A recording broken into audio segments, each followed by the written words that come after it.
The arrival. The year was 2157, and humanity had transformed from a single-planet species into a thriving solar system civilization.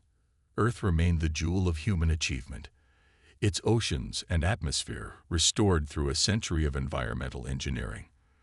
Mars hosted 3 major cities beneath vast crystal domes, while the moons of Jupiter and Saturn supported mining operations that fueled Earth's prosperity. Commander Sarah Chen stood at the viewport of Sentinel Station, Earth's most distant outpost orbiting beyond Neptune. At 42, she had spent half her life in space, rising through the ranks of the Solar Defense Force with a reputation for level-headed leadership. Her dark eyes scanned the void beyond the solar system's edge, a frontier humanity had yet to cross. "Commander, we're detecting anomalous gravitational readings," Lieutenant Marcus Reed called from his monitoring station. His voice carried the practiced calm of a veteran officer, but Sarah caught the subtle tension underneath. She crossed to his station, studying the readouts.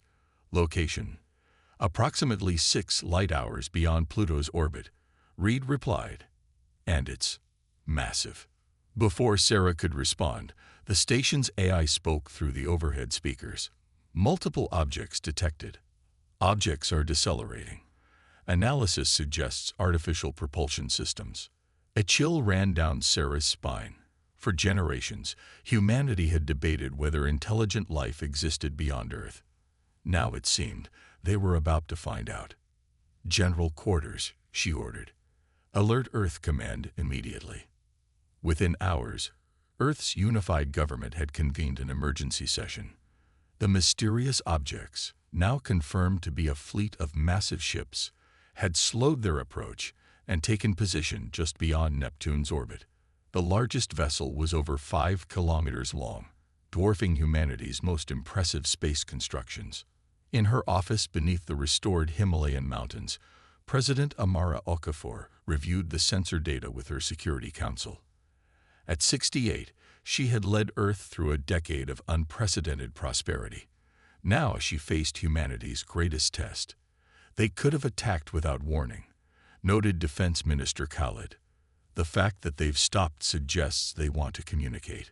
Or they're assessing our defenses," countered Admiral Jackson, commander of Earth's modest fleet. As if answering their speculation, every communication device on Earth simultaneously activated with the same message.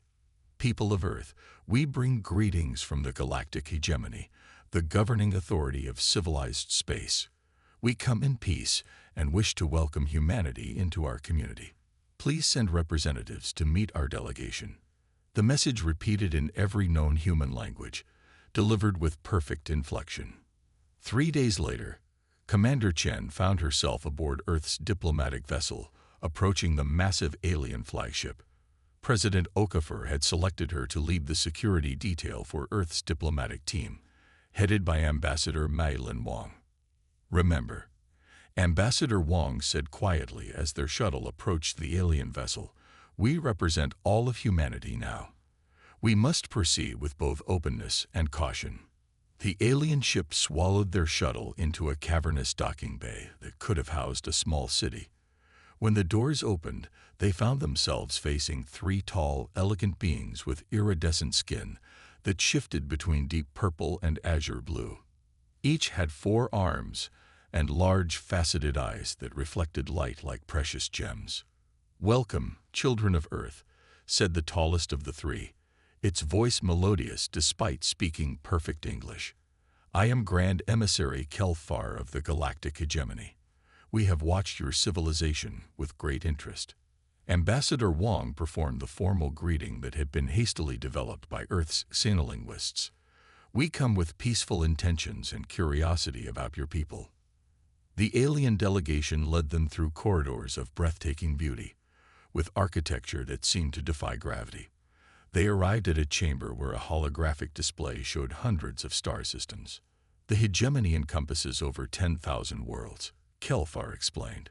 "We bring order, technology, and protection to all who join us.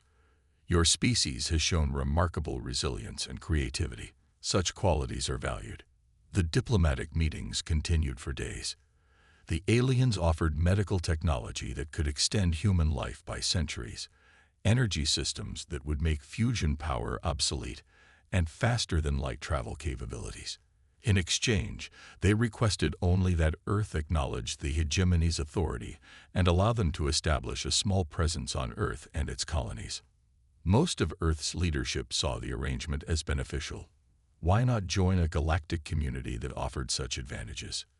But Commander Chen noticed troubling patterns in the aliens' behavior. They never directly answer questions about other species' independence, she told Admiral Jackson during a secure communication, and they're evasive about how conflicts are resolved within the hegemony. Keep observing, Jackson instructed. Earth won't commit to anything without complete information. While negotiations continued, Sarah authorized a covert operation. Lieutenant Reed and a small team used Earth's most advanced stealth technology to place monitoring devices on the hull of a smaller hegemony vessel. The risk was enormous, but so was the potential intelligence value. 2 weeks after first contact, Reed's team made a breakthrough. We've decrypted some of their internal communications, Reed reported, his face grim on the secure channel. Commander, they're not here to welcome us.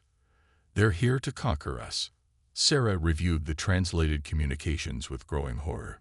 The hegemony's standard protocol was to approach new civilizations peacefully, offering technological wonders while assessing military capabilities.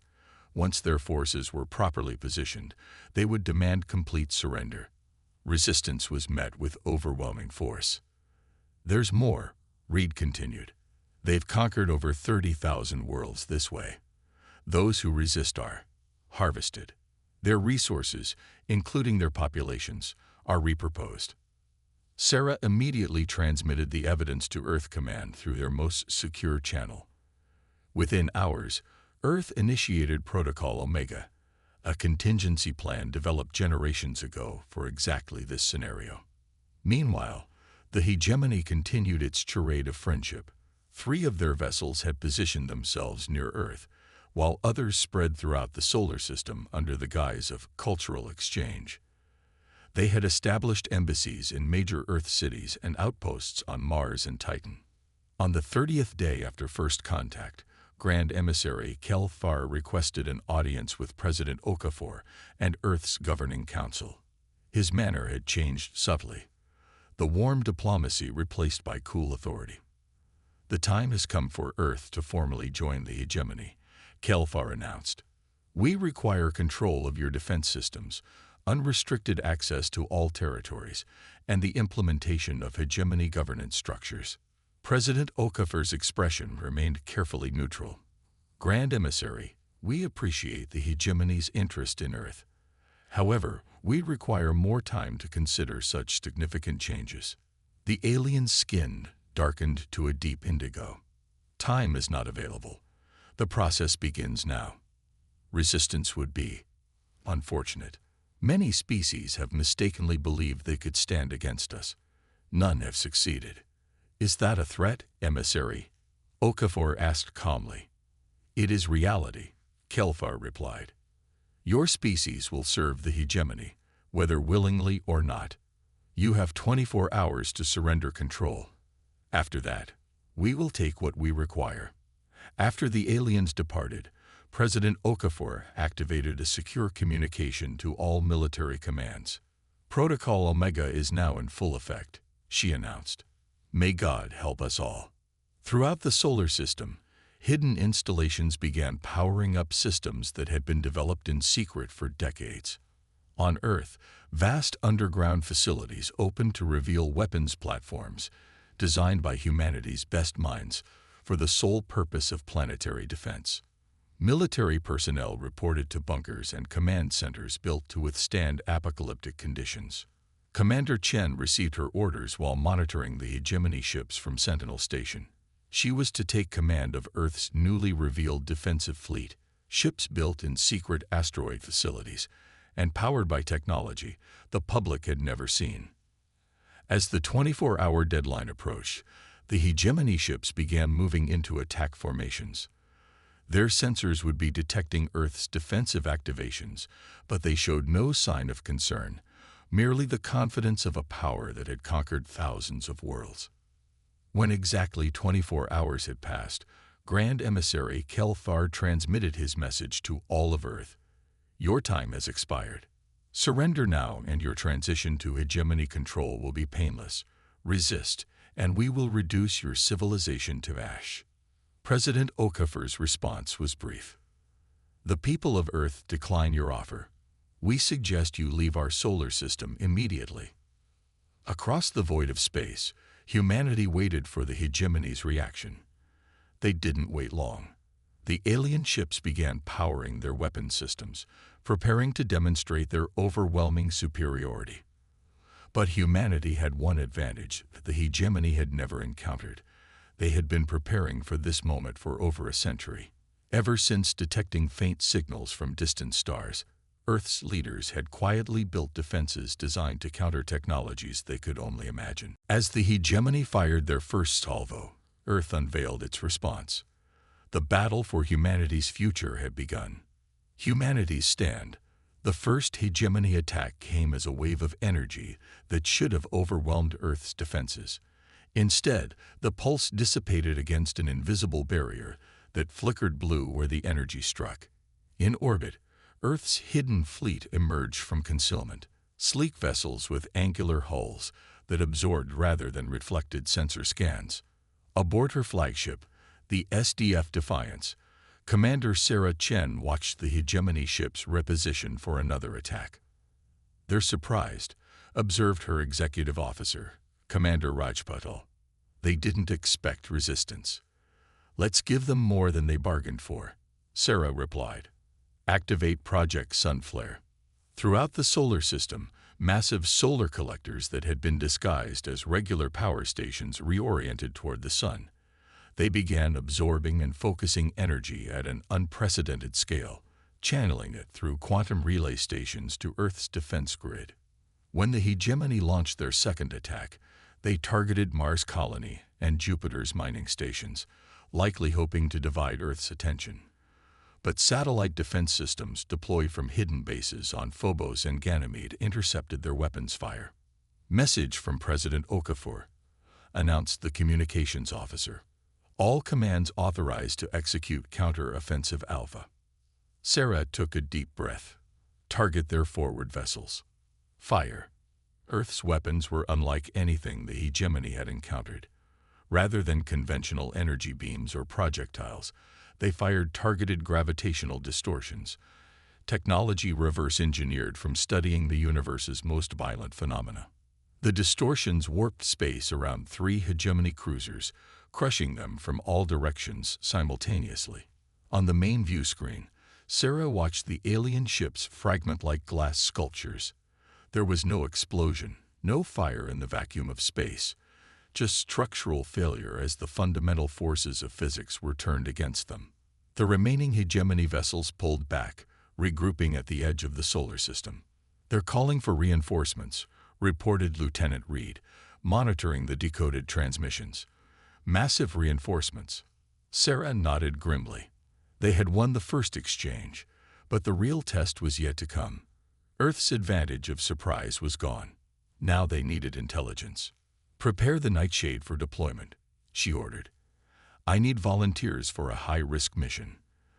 The Nightshade was Earth's most advanced stealth vessel, built with technology that bent light around its hull, making it nearly invisible to all known detection methods. Sarah needed to gather intelligence on the hegemony's main fleet before their reinforcements arrived. I'll lead the mission myself, she decided, silencing the protests of her officers. Commander Patel will take command of the Defiance. We depart in 2 hours. While Sarah prepared for her mission, Earth's colonies mobilized their own defenses. On Mars, Governor Elena Rodriguez activated the planet's massive shield generators, technology that had been built under the guise of atmospheric containment systems. On Titan, Chief Administrator Okoro deployed ice mining vessels that had been secretly equipped with weapons systems. The scattered human outposts that had once seemed like a vulnerability now became a strategic advantage. The hegemony would have to divide their forces to assault multiple targets simultaneously. President Okafor addressed the united people of Earth. For generations, we prepared in silence for this possibility. Now we face an enemy that has conquered countless worlds. They expect us to fall like all the others. They are mistaken. Humanity has never bowed to tyrants, and we will not start today. Aboard the Nightshade, Sarah and her small crew slipped past the hegemony's defensive perimeter. Using the gravity wells of the outer planets for cover, they approached the main alien fleet gathering beyond Neptune's orbit. 17 capital ships, whispered Lieutenant Kai Wang, the Nightshade's sensor officer, plus dozens of support vessels. Sarah studied the formation. They're arranging for a full system assault. Multiple vectors, simultaneous strikes. Using the Nightshade's passive sensors, they recorded the hegemony's communications and energy signatures. Every piece of data could help Earth scientists refine their countermeasures. Commander, called Wang suddenly. They've detected something. They're launching interceptors in our direction. Evasive maneuvers, Sarah ordered. Prepare emergency jump. The Nightshade dove deeper into Neptune's atmosphere, using the gas giant's magnetic field to mask their signature. The hegemony interceptors followed, firing blindly into the swirling gases. Jump drive charge, reported the navigator. But we need to clear the atmosphere for a clean jump. Sarah considered their options. Deploy eco-drones and prepare for silent running. The small drones shot away from the Nightshade, each emitting a signature designed to mimic their ship. As the hegemony vessels chased the decoys, the Nightshade slipped silently upward through a different sector of the planet's atmosphere. Once clear, they executed an emergency jump back toward Earth, the data they'd gathered now their most precious cargo. 3 days later, the hegemony launched their full assault. Warships entered the solar system from multiple angles, their weapons blazing with energies that could shatter planets. But humanity was ready. Earth's gravitational weapons disrupted the first wave, while Mars' colony's shield-deflected energy bombardment meant to crack the planet's crust. The battles raged throughout the solar system, humanity fighting with desperate innovation against the hegemony's overwhelming numbers. President Okafor and her war council monitored the conflict from their command bunker beneath the Atlantic Ocean. "We're holding for now," reported Admiral Jackson, "but we can't match their numbers indefinitely." "We don't need to," replied Okafor. "Project Sunflare is ready for full deployment." The project was humanity's ultimate weapon, a system that could harness the sun's energy and direct it with devastating precision. Such power could destroy planets, but that wasn't Earth's intention. As the battle reached its most critical point, with hegemony forces breaking through near Saturn's rings, President Okafor gave the command, "Activate Sunflare. Target their command ship only." Throughout the solar system, the massive energy collectors aligned. The quantum relays hummed with power that stretched the limits of human science. A beam of concentrated solar energy, focused through gravitational lenses, struck the hegemony flagship with the force of a small supernova. The massive vessel didn't merely explode, it disintegrated, unable to maintain atomic cohesion under such energy. In the sudden silence that followed, President Okafor transmitted a message to the remaining hegemony fleet. That was a demonstration. Our Sunflare system can target any vessel in our solar system with the same result. We now extend the hegemony the same offer you gave us. Leave immediately or be destroyed. For 48 tense hours, the hegemony vessels held their positions. Then, one by one, they began to retreat. But Earth wasn't finished. Commander Chen, now returned from her intelligence mission, suggested a final message, one that would secure humanity's future beyond this battle. Using the data gathered by the Nightshade, Earth's scientists had cracked the hegemony's communication network. President Okafor now transmitted a message not just to the retreating fleet, but to every world in the hegemony's vast empire. To all worlds under hegemony control. We are Earth. We have defeated the force sent to conquer us, using technology of our own creation. We extend our hand in friendship to all species who wish to be free. The hegemony is not invincible. Together, we can build a different kind of galactic community, one based on mutual respect rather than domination. Attached to the message were the technical specifications for Earth's defensive systems, knowledge that could help other worlds protect themselves. The impact was immediate. Throughout the hegemony, subjugated worlds began to rebel. The empire that had stood for millennia began to fracture as its myth of invincibility crumbled. 3 months after the Battle of Earth, as historians would later call it, delegations from 7 formerly conquered species arrived at Sentinel Station. They came not to conquer, but to learn, to understand how humanity had done what no other civilization had managed. Commander Sarah Chen, now Admiral Chen, greeted the first truly peaceful alien visitors to the solar system. "How did you prepare so effectively?" asked the representative from Proxima Centauri, a world that had been under hegemony control for centuries. "How did you know they would come?" "We didn't," Sarah replied honestly. "But throughout our history, we learned a painful lesson. Peace is not guaranteed. So we prepared for war while hoping for friendship." The alien considered this. "The hegemony taught us that resistance was futile. You taught us otherwise." In the years that followed, Earth became the center of a new interstellar alliance, a coalition of free worlds united not by force but by choice. Humanity's technology and fierce independence became legendary throughout the galaxy. The galactic hegemony, once spanning 30,000 worlds, collapsed into competing factions as their former subjects claimed independence. Some hegemony worlds joined Earth's alliance willingly, recognizing that the old order was finished. On the 10th anniversary of the Battle of Earth, President Okafor, now in her final term, reflected on humanity's journey. "We faced extinction and emerged stronger. We met the stars not as conquerors or victims, but as equals. Perhaps that was our greatest victory. Not that we survived, but that we remained true to our highest ideals even in our darkest hour." Admiral Chen, standing at the viewport of humanity's new diplomatic station at Alpha Centauri, watched ships from a dozen worlds arrive for the anniversary summit. Earth's warning had shattered an empire and birthed a new era of cooperation across the stars. The universe, it seemed, was far more dangerous than humanity had imagined. But it was also full of wonders and potential allies, and humanity, tested by fire, had proven itself ready for both.